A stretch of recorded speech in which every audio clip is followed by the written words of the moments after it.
Perkenalkan, nama saya Yofiandi Darmawan dari kelas 12 IPS. Kali ini saya akan membahas tentang surat lamaran pekerjaan. Yang pertama, itu ada pengertian surat lamaran pekerjaan. Surat lamaran pekerjaan merupakan jenis surat pribadi yang bersifat resmi. Surat lamaran yang baik harus memperhatikan isi dan sistematikanya. Kita sudah mengetahuinya bahwa surat lamaran pekerjaan merupakan perwakilan diri dari seorang pelamar. Selanjutnya kita akan membahas tentang jenis-jenis surat lamaran kerja. Yang pertama ada surat lamaran pekerjaan yang digabungkan dengan riwayat hidup atau kurikulum vitae atau yang biasa kita kenal dengan CV. Dalam cara ini riwayat hidup termasuk isi surat karena isinya berupa gabungan. Cara ini juga disebut dengan model gabungan. Yang kedua ada surat lamaran yang dipisahkan dari riwayat hidup. Dalam cara ini riwayat hidup merupakan lampiran dan cara ini disebut model terpisah.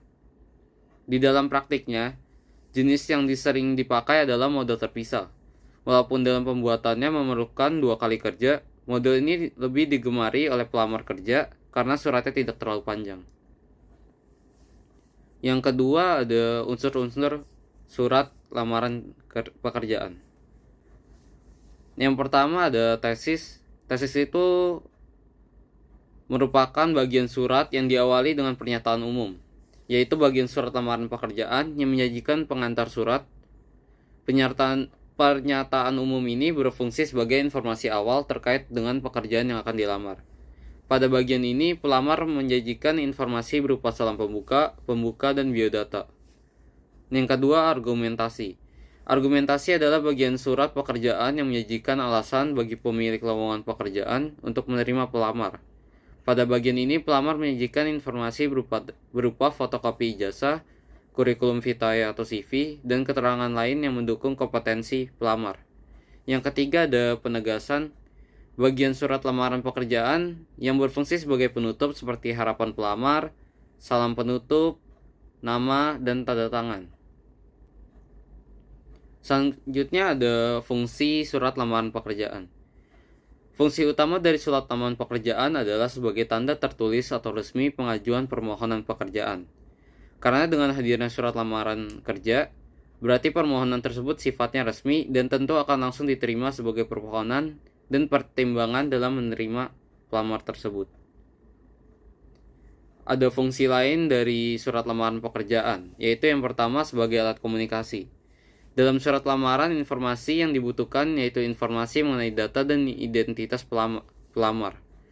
Dalam surat lamaran pekerjaan, biasanya akan terlampir ijazah, daftar riwayat hidup, fotokopi KTP, dan keterangan pengalaman pekerjaan.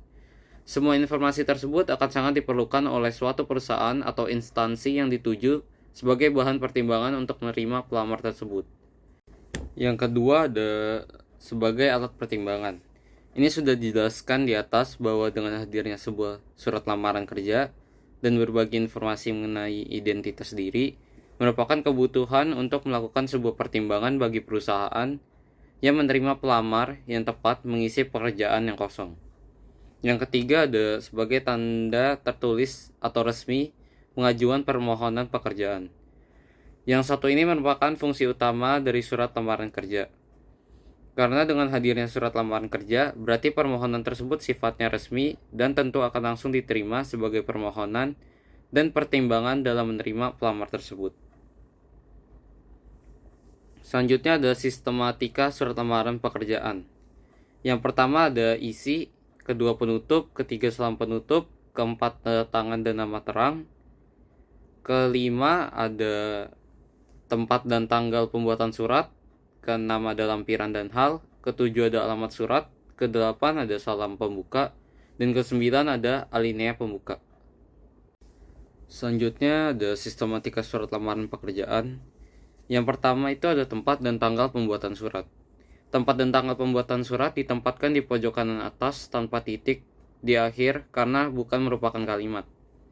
Contoh Papua Barat, P besar, B besar, 28 Agustus 2015. Bulan Agustusnya A-nya besar.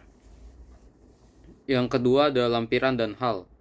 Kata lampiran dan hal tidak disingkat dan angka dalam kolom lampiran ditulis menggunakan huruf. Contoh lampiran titik 2 4 lembar, dan hal titik 2 pemberitahuan. Yang ketiga ada alamat surat. Alamat surat tidak menggunakan kata kepada. Alamat disarankan tidak lebih dari 3 baris. Jabatan tidak boleh menggunakan jenis kelamin seperti bapak atau ibu. Tulisan jalan pada alamat tidak boleh disingkat. Tidak menggunakan titik masing-masing akhir barisnya. Contoh YTH titik manajer sukses mandiri, Jalan Muhammad Yamin nomor 2 Kalibata Jakarta. Keempat ada salam pembuka. Salam pembuka itu seperti contohnya ada yang terhormat manajer sukses mandiri Jalan M Yamin nomor 2 Kalibata Jakarta. Setelah kata dengan hormat digunakan tanda baca koma. Contoh dengan hormat koma berdasarkan. Yang kelima ada alinea pembuka. Alinea pembuka sebaiknya menggunakan bahasa yang baik dan sopan agar para pihak atau instansi yang membacanya tidak tersinggung. Di dalam alinea ini juga sudah harus muncul pernyataan umum yang menggambarkan diri pelamar atau yang disebut tesis. Selanjutnya yang keenam itu ada terdapat hal-hal sebagai berikut. Yang pertama identitas. Isi identitas berisi keterangan berupa nama, tempat tanggal lahir, alamat, pendidikan terakhir, dan dapat ditambah lagi sesuai dengan keperluan. Di dalam menuliskan keterangan tersebut, huruf awal kata digunakan huruf kecil, seperti contoh di bawah. Yang kedua itu ada maksud dan tujuan. Maksud dan tujuan merupakan alasan pelamar melamar pekerjaan.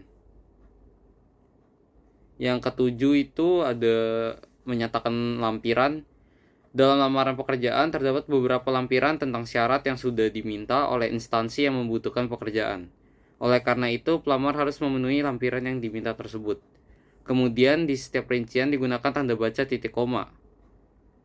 Di akhir lampiran digunakan tanda baca titik. Contohnya seperti di bawah. Yang kedelapan ada penutup. Di dalam surat lamaran pekerjaan, isi penutup haruslah menunjukkan keantusiasan pelamar pekerjaan kepada instansi yang dituju. Yang kesembilan ada salam penutup. Jika di awal ada salam pembuka, tentulah di akhir ada salam penutup. Sebagai surat lamaran, salam penutup menjadi sangat penting. Salam penutup sebagai bentuk etika, sopan santun, dan penghormatan. Contohnya seperti di bawah. Yang ke-10 yang terakhir ada tanda tangan dan nama terang. Tanda tangan ini biasanya berada di pojok kanan bawah surat, lalu di bawahnya ditulis nama lengkap. Sekian penjelasan saya mengenai surat lamaran pekerjaan. Terima kasih.